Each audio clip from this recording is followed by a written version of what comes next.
ABIODUN òkú ọdún ọmọ Òrùbúlóyè o. Òkú ọdún ọmọ ọba. Àpáta dé, àpáta para ìpìdé.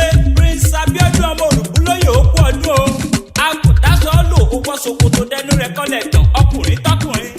Bàbá tinú adé ìwọ ni mò ń kí. Bọ́sì Tèmiládé olóríire. Bàbá tẹ́lẹ̀ adé olówó orí ọlábìnrin arẹwà láàrin obìnrin aya rẹ̀ kọ́ tó ń gbé bọ́dì sókè. Ọlọ́jọ́ ìbí ó yá máa jọ́bọ́ tí koríki lè bàbá tó bí ọlọ́mọ. Ìwọ lọmọ mú kàkàrà má ṣíṣó lẹ́dí àjáwá.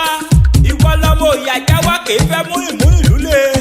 Ọmọ kọ̀túgbàtúgbà kọ̀túbọ̀bọ̀ délẹ̀. Ǹlẹ́ ọmọ ọwọ́ ọmọ ẹkùn. Ọmọ ọwọ́ ọmọ ẹkùn láàfin. Ọmọ arìnkèrìdù ọ̀nà àfin. Ọmọ olúṣọ àrógùrò bẹ́ẹ̀. Ọmọ alákèké abẹ́já dọ́rọ́dọ́rọ́. Ǹlẹ́ ọmọ mú màálù sọdún ìgbàgbọ́. 40 ọdún nínú ayé ó ti kú òní kèrèmí.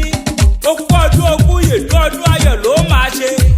Òníríkú ọmọ òníríkú aya ọlọ́jọ́ ìbí ìwà fúnra rẹ̀ gan òní fàìsàn lògbà. Orí ẹjẹ́ kó dàgbà lájà orí ẹjẹ́ kó pẹ́ láyé ìlú olé ló máa dán. Òní tó tẹ̀lé òkọ́lé torí ẹni kọ́lé a máa kú ibi pitipiti làbálé.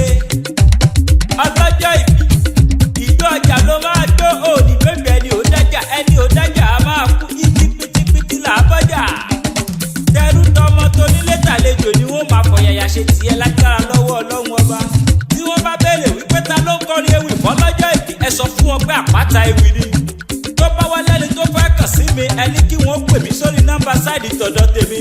Prince ABIODUN òkú ọdún gbogbo olùgbọ́ mi pátápátá.